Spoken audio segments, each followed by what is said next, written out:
Hello everybody, I'm Ian Abernethy. In this video I'd like to talk to you a little bit about preemption, this idea of striking first in order to facilitate escape. Now, I'm a traditional karateka, and I would imagine most of you watching this will be, and therefore you'll be familiar with the dictate of karate ni Sente Nashi. Right, so in English there is no first attack in karate, and I think that's a widely misunderstood statement. People take that to mean that we should never hit first within karate, but that's not what it means. It's not a tactical instruction, it's a moral instruction. What it's telling us is we should never be the cause of the violence. That violence happened despite our best efforts, not because of what we did. So that's what it is. It's a moral instruction. And the reason I can be so confident about this is that all the masters who wrote about karate ni Sente Nashi were also very clear that preemption was very important in self-defense scenarios. So what I'd like to do now is just kind of quickly share a couple of those quotations with you, so that you can see for yourselves, that this was a tactic endorsed by the past masters.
So I hope that reassures you that karate ni Sente Nashi is a moral instruction, not a tactical instruction. Now, of course, in the modern age, it's not just, adhering to what the old master said. More importantly, we've got to adhere with what the law of the land says.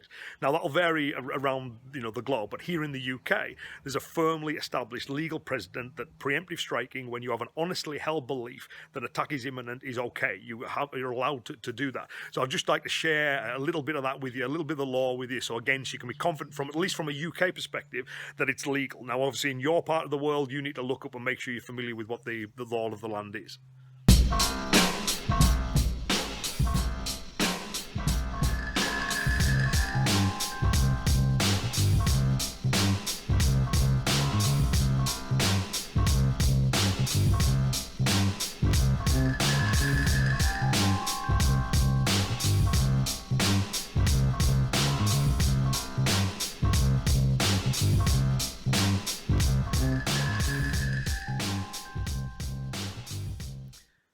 So it's obviously very important that our actions are in line with the laws of the land. Here in the UK, if you have an honestly held belief that an attack is imminent, then you would be within your rights to use a preemptive strike in order to facilitate escape, so long as the force is necessary and reasonable. They're the kind of two key tests based on your own beliefs, even if that belief was mistaken, so long as that belief isn't the result of voluntary intoxication. Right? I encourage you to look into the law in more detail so you can be confident that the conditions, responses that you have programmed yourself to do through training are likely to be in accordance with the law of the land.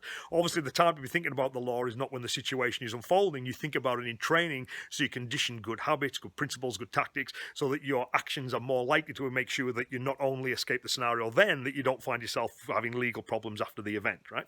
So back to the preemption side of it, we've got the tactics and the principles from the old masters. The next thing we need to make sure is, well, how do we drill that? How do we enact that? What techniques do we use to fulfill those principles and tactics? So my way of doing it, I use a combination of Jeff Thompson's fence and with the slap, which I primarily got from Peter Considine, two of my key teachers. So for Jeff's way of using the fence was, he called this using the arms out to talk with. I think one of the problems when people practice the fence, at least that I've seen, especially if they've learned it from written material, is it's static. They've looked at the photograph and it's static. Although the fence shouldn't be static, it should be constantly moving. As I've been doing throughout this video, I'm talking with my hands. So all we do in a self-defense scenario is you talk with your hands, but you make sure that one of those hands is always between you and the enemy. This acts as a range finder. It keeps them arm's length. It provides a physical and psychological barrier. It also means that if it does all kick off, it all goes south. You've got one hand between you can post off. You've got the hand as a locator. You're up and ready to go. So that's the one hand always between the two of you to control and manage distance. Well, the other hand is the one that we would use for striking with. So obviously if you're right-handed, you'd favour your right hand to strike with. If you're left-handed, you'd favour your left.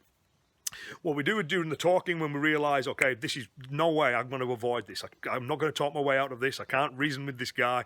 This is definitely going to go physical. I believe that to be the case.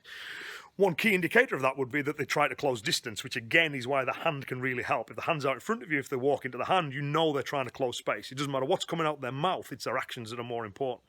What I would then do once they touch the hand is I ask a negative, open-ended question. And what I mean by that, by negative, it can't be aggressive. We need to let the enemy believe that they are in full control, because then when the strike is delivered, it will have the greatest shocking effect. So nothing aggressive, nothing forceful, nothing challenging. It has to be negative, neutral, soft. Then it also has to be open-ended, and by that I mean it can't be answered with a yes or a no, because that won't engage his brain enough. You know, if you go, can we talk about it? He goes, no, and that's the end of the engagement. But if you go, why can't we talk about that? That engages the brain more. What that question also does is, of course, one of the things that when we're scared and we're terrified, and we will be, one of the things that we want to do is remain still. We freeze. Everyone talks about fight or flight, but we know there's that third F, which is freeze. Okay, it's the one that is we favour. You know, you think about our ancestors coming across a saber-toothed tiger. They're not going to outfight it. They're probably not going to outrun it. The smart thing to do is remain completely still and hope it hasn't seen you. So that's still programmed into our biology. So we need to do something to condition ourselves to get us moving when we want to remain still. And the way we can do this is by using that phrase as an action trigger. So through our training, we've done this tens of thousands, if not hundreds of thousands of times. We've asked the question, then we've delivered the preemptive strike. So it almost becomes like a conditioned response. So we go, why can't we talk about this? Now, as you'll see in the clips in a minute, when we do the why, we drop the hand off to the side on the why, because that's body language. You know, if you'd ask why, the hands go to one side. So keep it one side. Go, why can't we talk about this? It looks totally normal, totally innocuous, but I've got the hand ready and primed to strike. That question gives me the motivation to get going through the conditioned training. It engages the enemy's brain. So that means as that strike comes in, it is entirely unexpected. The instant that strike hits, I'm gone, okay? Because it's the best chance I'm going to get to escape. Now, I've seen some people teach it where they'll strike, do the hit, and then they'll continue to hit. Now, there are some scenarios where escape's not immediately possible that you may need to do that, but in most cases it won't be. You also need to think about the way that would be perceived by witnesses. So if you slap a guy then punch him several times in the head, criminals lie, so they're going to say to everybody that you were the instigator in this scenario, and if what every witness has seen would support that, you're going to find yourself in legal trouble. We've also got the problems of, well, what if he's got friends that we haven't seen? What if he manages to block these techniques? What if he manages to get back into this scenario? None of those are good. We want out of there as soon as we possibly can be. So even if he's like flinched or ducked or cowered, doesn't matter. Use that moment of surprise. That's the best chance we're going to get to try and escape. Now, as you start running, of course, there's all kinds of skills associated with that element of it, but that's beyond the scope of this video. So what I'd like to do is quickly just kind of show you some footage of me and my guys practicing in the dojo, where we're looking at how to do this preemptive strike. Multiple things we were doing on last class as well. So for this one, the idea is one person. Right, so like again, statistically, I think it's if you're looking at domestic violence, it's only 1% involves more than one person, which you'd expect, right? If it's acquaintances, about 25% involve more than one person. If it's strangers, I think the latest at it like 42%, 43% of crime involves more than one person. So there's a very good chance that if it's not an acquaintance and it's not a domestic thing, there's a very good chance that there's more than one of them, right? So this is perfect for when there is that one. So we've got, if you use the real tips, I'm using the hand here to control distance. It shouldn't be static, it should be constantly moving. I've got one hand controlling distance. If he was to walk in from there again, that will be a signal that that guy has just tried to close my personal space. So that instantly he does that, and I go, why can't we talk about this? Remember, I've hidden the hand motion with the why. So it's why. And remember, we're asking an open-ended negative question. So the why, he has to give an answer other than yes or no. Right? And also, as well as engaging his brain, it gives me the chance to get moving, right? It gives me a signal to move when fear will want me to stay still. So why can't we talk about this? Well, I've done this again, hips come underneath from there, big slap, right? Just from there. The instant it's hit, you want to be looking for a escape. So I've seen some recommend whacking him a few times, but you think about how that would be perceived by third parties, and you're engaging with somebody else. But if there is more than somebody else, if there is a friend you haven't seen yet, if I went from there, bang, bang, bang, witnesses now think I'm the bad guy, his friend runs in and gets me. I could have been on my way, but I was dumb enough to try and win rather than escape, right? So this is the technique, if you like, and the tactics for escape. Exactly what front of cost you recommend. But why can't we talk about this? That's it, just as soon as it's hit, why can't we talk about it? Okay, so even if he's done this thing of like, that's enough to get you moving. Is everyone okay with that one? So there's a few more goals on that, and then we'll bring in, what if there's more than one? Is that okay? Because 40% of the time it will be. Is that okay? So as we recently talked about in the multiple assailants and inconvenient truth video, about 40% of violent crime in the UK, where that's not a partner or an acquaintance, 40% of the violent crime involves more than one person.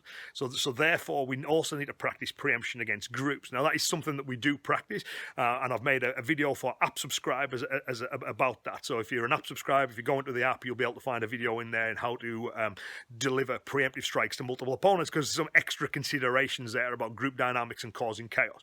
But in this one, we're just looking at the basics for the one-on-one method, right? But the point is, we cause chaos and confusion. We do this before it becomes a physical situation. In the moment of surprise, just like Gichin Funakoshi said, we escape and seek shelter and help. Preemption is one of the few things that works well, that works consistently, because we're within arm's length. That's the range at which people talk. We're within arm's length during the dialogue stages, and we don't want to end up with the person getting a grip onto us, because then it makes it very, very difficult to escape. And once it becomes like a fight, once it becomes physical, even dumb luck, doesn't matter how good you are, even dumb luck can see you getting taken out by a stray punch. Ideally, everything we want to do is to avoid it going physical. So the backstop of that is preemption, that we strike first, then we're ready to flee. If that all goes wrong, then we've got all our martial arts training to fall back on. But preemption should always be our first choice in order to facilitate escape in those scenarios where we've got someone at arm's length and we're still within the dialogue stages. Again, it's traditional. I believe it to be moral, and certainly in my part of the world, it's legal, and therefore it's something that we teach right from the beginners right the way up. Everyone has to do preemption in various scenarios for every single grading we do, because it's one of the few things that works regularly and consistently. Especially, in these kind of dialogue scenarios where you win arm's length, because normally who starts it wins it, and you need to make sure that that's you. Okay, you're using that preemptive strike, cause the chaos, and get out of there as quick as you possibly can.